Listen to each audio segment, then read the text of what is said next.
What if Minecraft had much better villagers? Welcome back, everybody, to What If, my series where I write a custom mod for each and every episode just to explore crazy new ideas for Minecraft. And the idea I have for today is one that I've had for a long time. In fact, I think everybody probably has. Remember way back when Mojang added a few more villager types and farmers started to actually farm the land? I got pretty excited, I gotta admit. It seemed to suggest that villagers were going to get updated and improved quite a bit. But then Mojang just sort of stopped. No more updates to villagers. So my goal today is to finish what they started and then, as always, take it to the next level. I'm going to make a wide assortment of brand new villager types and give them all unique looks, custom animations, and most importantly, their own complex daily routines based on their profession. Today, I'm going to introduce the first 4 of those new villagers. So let's get started. Say hello to the Lumberjack. Hello. Now his job, of course, is to chop down trees and gather wood. He'll automatically find the nearest tree, walk over to it, and chop it down with his trusty axe. And once the tree is fully down, he will replant a sapling in the exact same spot so that he won't put himself out of a job. As he approaches the tree, if there's a bunch of leaves in the way, he just makes real quick work of those in order to gain access to the chopping. Now, while the Lumberjack doesn't need wood himself, other villager professions living in his village definitely do. So, after chopping and collecting, he'll deliver the logs to the community storage building to share with others. And this is just one example of the many symbiotic relationships that will form within the village. Every new villager profession will rely on other professions in order to do their jobs and to stay alive. So, for example, the Lumberjack will rely on the Blacksmith to craft new axes, as his are going to get worn out and break over time. But the Blacksmith will rely on the Lumberjack for the wood to craft those axes. Okay, next villager, meet the Farmer. Hello. Now, aside from his dashing new looks, this version of the Farmer won't try to bounce loaves of bread off his friends' foreheads in an attempt to share food. Instead, this new Farmer is the heart of all new thriving villages. He supplies the food, and everybody needs to eat. Every significant thing that every villager does will make them just a bit hungrier. When a Lumberjack chops a tree, he gets a bit hungrier. When a farmer picks a crop, they get a bit hungrier. Even walking across town will make a villager just a tad hungrier. And when a villager gets really hungry, they head on over to the community storage area and grab a bite to eat. So the farmer is responsible for making sure the entire village doesn't starve to death by providing potatoes, carrots, beets, or crafted bread from the wheat that they harvest. They'll automatically seek out and harvest any fully mature crops, they'll replant as necessary, and deliver them to the community storage area for sharing. And later on in upcoming updates, I plan on adding a chef profession who will create some much higher quality foods that'll better satiate his fellow villagers. Alright, it is time to say hello to the Blacksmith. Hello.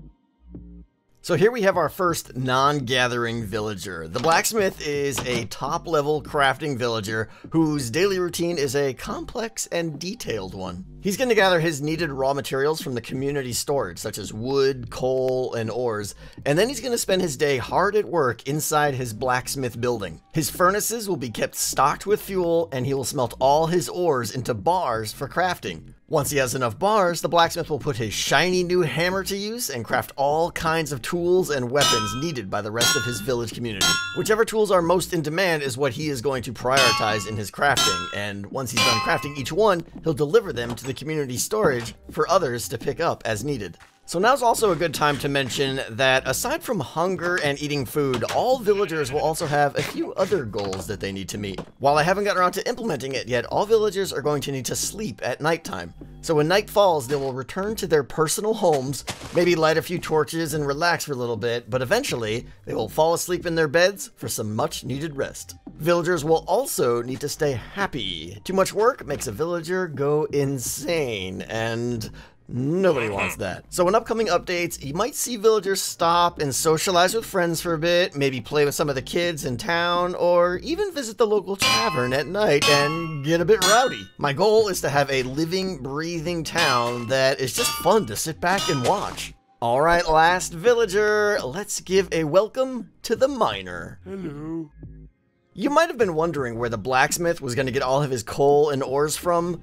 Well, now you know. The miner is a pretty amazing villager. No more will you have to go strip mining for diamonds because the miner is going to do it for you.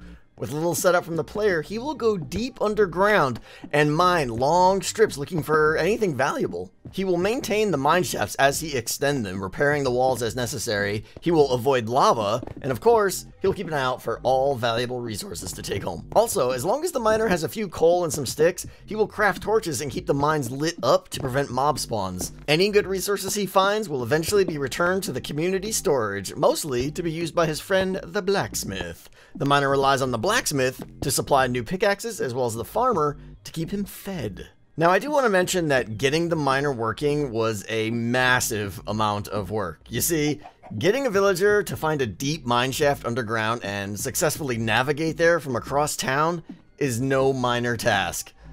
When I tried, I ran into a huge setback, and it's why this video took way longer to come out than all the previous ones.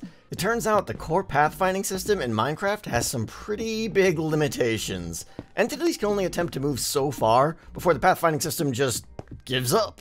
And actually, it's understandable why it gives up, because it's a very inefficient algorithm.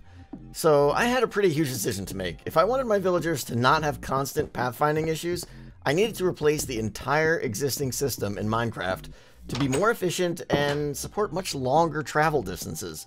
So I implemented something called hierarchical pathfinding. You can see it at work right here as it builds its hierarchy of pathing connectivity graphs. Now, I'm not going to go into all the technical details of what's happening because I could talk for about 20 minutes, but let's just say it's extremely cool and it works absolutely fantastic for Minecraft. Villagers can travel to anywhere within this graph with very minimal CPU overhead, and honestly, if Mojang was just to put this new system into the vanilla game, it would be a huge performance and gameplay improvement. Alright, so these villages aren't going to exactly flourish by themselves. I mean, the villagers will keep doing their jobs and keep things moving along, but to expand, they're going to need some help. They're going to need new buildings built, new machines and tools like anvils and crafting blocks and beds, just to name a few. And this is where you, the player, comes in. Your job is to be mayor and chief architect of your thriving community. And while you could use the buildings generated with a default boring village, it'd be much more fun to make your own beautiful custom village. Just start from scratch and you get to decide how your town looks and how to lay out all your buildings to best optimize your villagers' daily routines. You'll also be deciding which types of villagers you want to add to your town based on how things are going. And of course, you'll need to monitor them all and make sure they all have their needs met and are happily doing their jobs. Now, unlike existing villages, these new villages will have many different kinds of buildings or structures in them. Different structures will have different purposes, and the villagers will use them accordingly. You can build them in any style you'd like, and in any location, and with any blocks. All you need to do is identify the type of building it is, so that the villagers can use it correctly. And this is done by simply placing an item frame next to or above the door frame, and putting the correct item type in that frame. So, for instance, the community storage will have a chest, the blacksmith will have an anvil, and each of the mine shafts will have an iron ingot. The more spacious the interiors of all your buildings are, the happier the villagers inside them will be. Also, each building type has a very specific set of things that can be placed inside it that the villagers will interact with. The community storage area needs a bunch of chests, the blacksmith needs furnaces and an anvil, houses need beds. It's up to you to decide where to place all these items and how to decorate your interiors. Your villagers will find what they need and get to work. Alright, now I want to stress that what I'm showing you here today represents a huge amount of infrastructure and foundation work, but it is only a very tiny percentage of what this mod will include when it's done.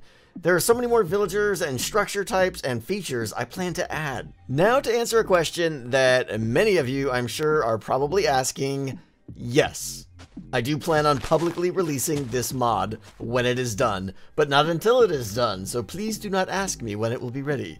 Given that there is so much work involved in this mod and so much more to come, there's going to be more what if videos that will cover all the future updates.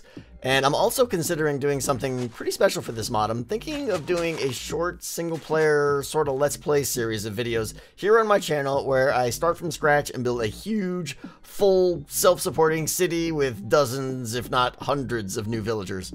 So please, let me know what you think of everything. I mean, what villagers would you like to see added? What design choices would you make? Are you interested in seeing that small video series where I grow a city and explain the mod in much more detail before releasing it to the public? Leave a comment as always, and thank you guys so much for all the support on the What If series. I really, really appreciate it. And of course, I have to give a huge thank you to my amazing Patreon supporters that built this just absolutely incredible village. Without you guys, these videos wouldn't be half as good as they are, so thank you so much. And that's gonna do it, guys. Thank you so much for watching. I'll see you next time.